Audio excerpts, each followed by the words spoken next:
గ్రామంలో కాసులమ్మ అనే గిరిజన మహిళ 4.5 ఎకరాలు ఆర్ఎఫ్ఆర్ పట్టా ఉన్నారు.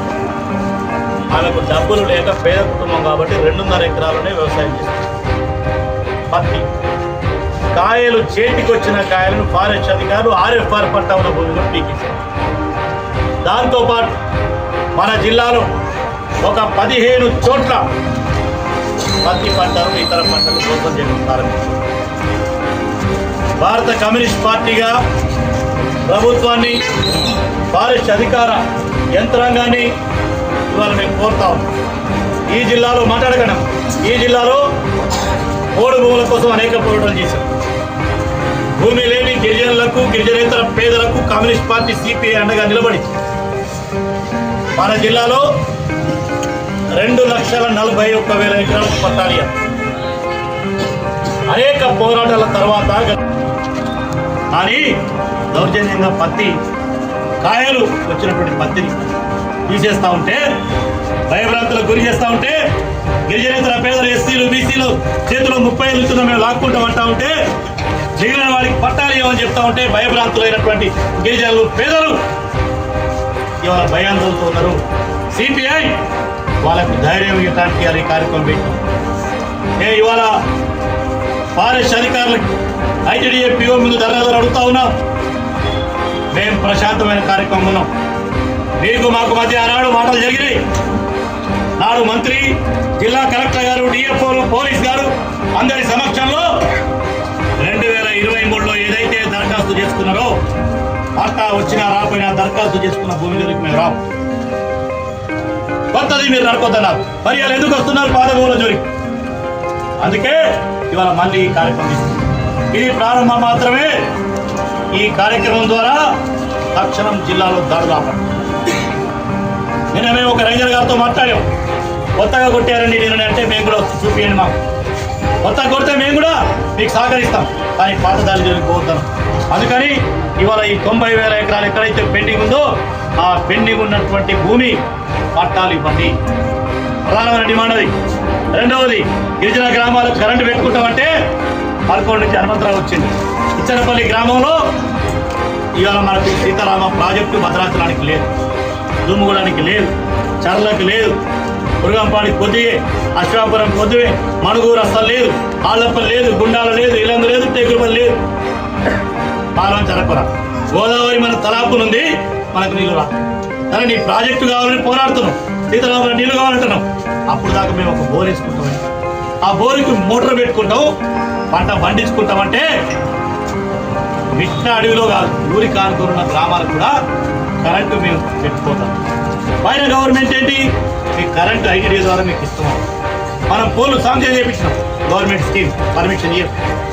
ఇవాళ బత్తినపల్లి, చెన్నాపురం గ్రామాలు, కర్ర మండలంలో, దుమ్ముగూడ మండలంలో వాళ్ళకు రోడ్లు మంజూరైనాయి, బ్రిడ్జీలు మంజూరు ఉన్నాయి. అడవి రామవరం, దొంగతో గ్రామాలకు ఆ బ్రిడ్జీలు కట్టని, రోడ్డు వేయని, అడవిలు ఏం తీసాం, ఉన్న రోడ్డు ఫార్మేషన్ వస్తుంది అన్నట్టు. అందుకే అడుగుతూ ఉన్నాం. భద్రాద్రి కొత్తగూడెం జిల్లా రాష్ట్రం మొత్తానికి కరెంటు మేము ఇస్తున్నాం. బీటీపీఎస్కి బొగ్గు మాదే, కరెంటు మాదే. హైదరాబాద్కి పోయే ఇసుక మొత్తం ఎక్కడే, వాయుడు, వెంకటాపురం, చర్ల, దుమ్ముగూడ, మణుగూరు, అషాపురం, పినపాక దాకా మా ఇసుక నీకు హైదరాబాద్ దాకా పోతుంది. మా కరెంటు పోతుంది, మా బొగ్గు పోతుంది. అన్నీ మేమే ఇయ్యాలి. అడవులు మేము అడవులకు వ్యతిరేకం కాదు, కానీ మేమే కాపాడాలా. ఎక్కడున్నాయి నల్గొండలో అడవులు, ఖమ్మంలో అడవులు ఏమైంది, హైదరాబాద్ అడవులు ఏమైంది? కాబట్టి అమాయకమైన ప్రజల మీద ఈ దాడులు చేయడానికి వీల్లేదు. ఇవాళ అడవి జీవాలండి, మా వాళ్ళు ఒక పెద్ద ఇప్ప చెట్టు నరకట్లేదు, మామిడి చెట్టు నరకట్లేదు. రెండోది ఏం చెప్పినప్పుడు, పోడు భూముల్లో మీరు వ్యవసాయం చేయండి, వ్యవసాయం సాధ్యం కాని చోట మేము పామాయిల్ చేయండి, సహకరిస్తాం. మామిడి చెట్లు వేయండి, పామాయిల్ వేయండి అన్నారు. అదకమైన ప్రోత్సాహం రావాలని కోరుతాం. అందుకే ఈ పాదయాత్ర ముఖ్య ఉద్దేశం మురుగంపాడు మండల వ్యాప్తంగా ఇవాళ పెద్ద ఎత్తున మీరు వచ్చారు. ఇది మురుగంపాడికే పరిమితం కాదు, జిల్లా వ్యాప్తంగా దాడులు ఆపాలి. నిజంగా ఇప్పుడు చెట్లు నరికితే మాకు జనాలకు చూపింది, కానీ మొత్తం దాడులు ఆపాలి. చేతికి వచ్చిన పంట పొలాల విధ్వంసం ఆపాలి.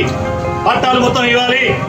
జిల్లా ప్రజాప్రతినిధులు ఇవాళ సాంబశివరావు గారు హెడ్ క్వార్టర్ ఎమ్మెల్యే వారితో పాటు పినపాక కానీ, భద్రాచలం కానీ, అచ్చవరపేట కానీ, ఇలందు కానీ అందరు ఎమ్మెల్యేలతో కూడా మాట్లాడుతున్నారు. మనందరం కలిసి పోరాడినాం. అందుకే పోడు భూములపై ఏకపక్ష దాడులు కూర్చునేది లేదు. ఆమె ఇచ్చిన పట్టాలు కూడా ఇచ్చేస్తే ఈ సమస్య శాశ్వత పరిష్కారమైంది. పట్టాలు ఇచ్చిన తర్వాత వాళ్ళ కరెంట్ ఇవ్వాలి, వాళ్ళకి పోల్ వేయాలా, రైతు బంధు ఇవ్వాలా. రైతు బంధు ఎక్కడైతే 200కి ఇవ్వండి. ఇక ఉదాహరణకి కుంజాముత్తాయికి 6 ఎకరాల భూమి ఉంది, కానీ నువ్వు ఇచ్చిన పట్టాలో 3 ఎకరాలే ఉంది, మిగిలిన 3 ఎకరాలు ఎక్కియాలి. వీటన్నిటి మీద మన పోరాట కార్యక్రమం కొనసాగుతుంది.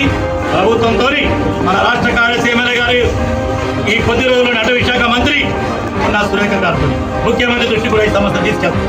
వినతులు ఇస్తాం, వినతి పత్రాలు ఇస్తాం, మాట్లాడతాం, చర్చిస్తాం. వీటి ద్వారా పరిష్కారం ఆశిస్తాం.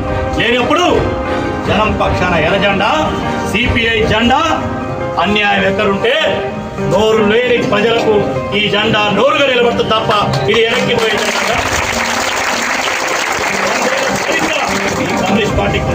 కమ్యూనిస్ట్ పార్టీ ప్రజాపక్షమే, ఇది మరొక పక్షం లేదు. అందుకని ఇవాళ చాలా మంది మాట్లాడుతూ ఉన్నారు, తెలిసి తెలవక. వాళ్ళందరికీ చెప్తా ఉన్నాం, మీకంటే ఎక్కువ మా జిల్లా యొక్క సహజ వనరులు, గుట్టలు, అడవులు, చెట్లు, మా ఇసుక, మా బొగ్గు అని కాపాడుతాం మాకుంది. అది మా నీళ్ళని దోసుకుపోతున్నారు, మా సహజ వనరులు దోసుకుపోతున్నారు. మా భూమిలో మా పంటలు కూడా మీరు లాక్కుంటామంటే జనం పక్షానే ఈ జెండా ఉంటుంది, ఆ ప్రజలకు ధైర్యం ఇస్తుంది.